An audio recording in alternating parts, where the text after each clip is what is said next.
Double crochet 7 together starts with yarn over your hook, insert your hook in the next stitch, yarn over, pull up a loop, yarn over, pull through 2 loops on your hook. You want to repeat this step over the next 6 stitches as well.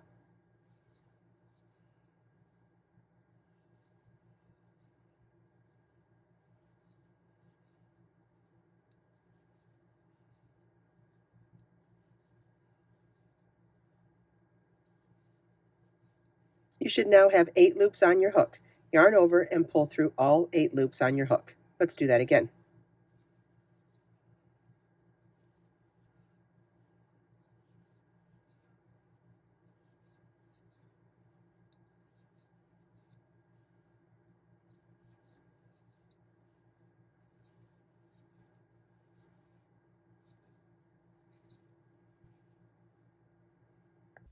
I hope you enjoyed this video. If you have any questions at all, please feel welcome to leave them for me in the comments. Let us make time to create, share, and inspire today and every day. I'll see you in the next video.